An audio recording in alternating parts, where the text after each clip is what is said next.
Rikita Mudol from the Department of General Medicine, STM Medical College and Hospital, Dharwad. Today, I will be speaking about preventive for health professionals during COVID-19 pandemic. So the overview would be introduction, levels of risk of exposure, designated COVID areas, non-COVID areas, and finally we summarize. We have collectively summarized all these references from the AIIMS guidelines, the JIPMER, the World Health Organization guidelines, the Ministry of Health and Welfare India guidelines, which have been summarized and have been modified according to our hospital setup.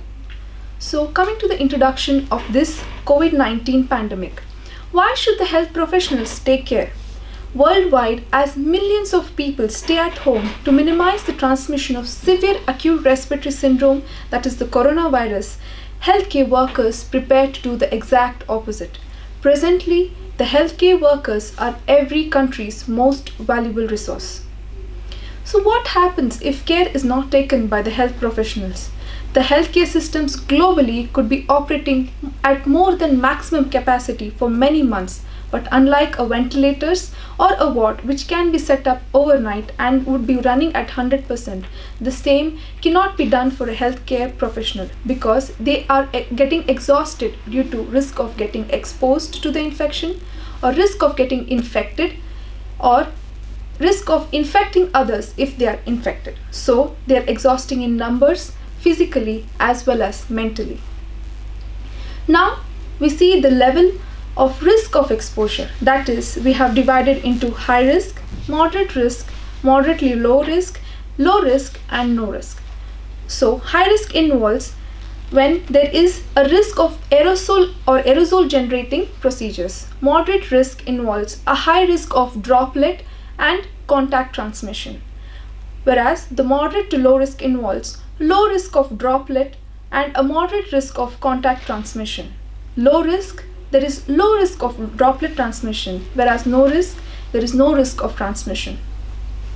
So let's see the areas which come under these categories. The high risk involves the ICU, the casualty, which involves the red zone in the casualty.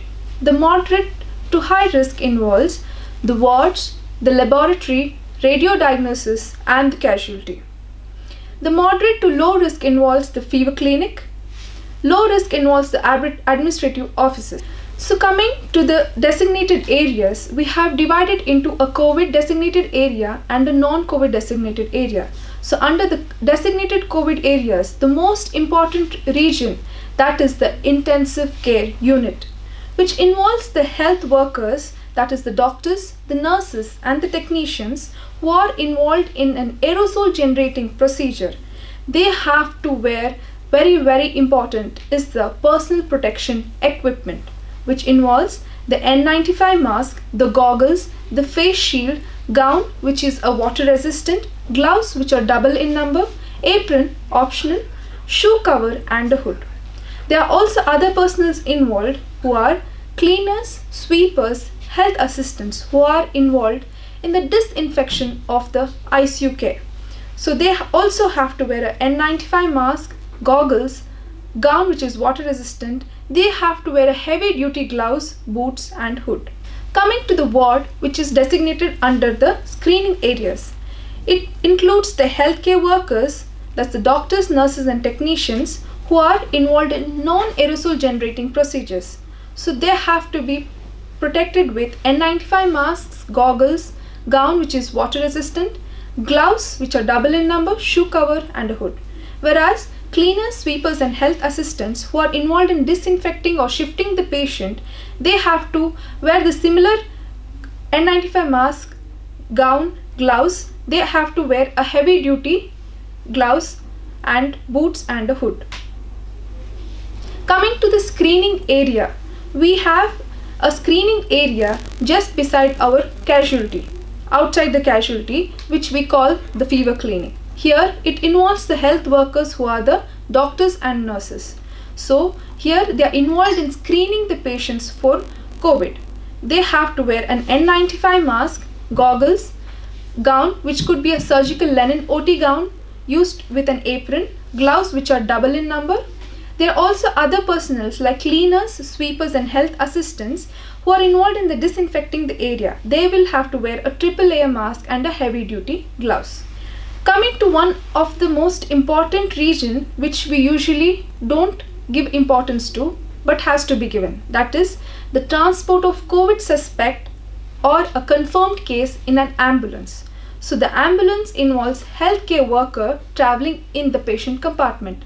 So the healthcare workers are the doctors and nurses attending the patient who are in direct contact for more than 15 minutes. So they will have to wear goggles, a gown which is water resistant, gloves which are double in number.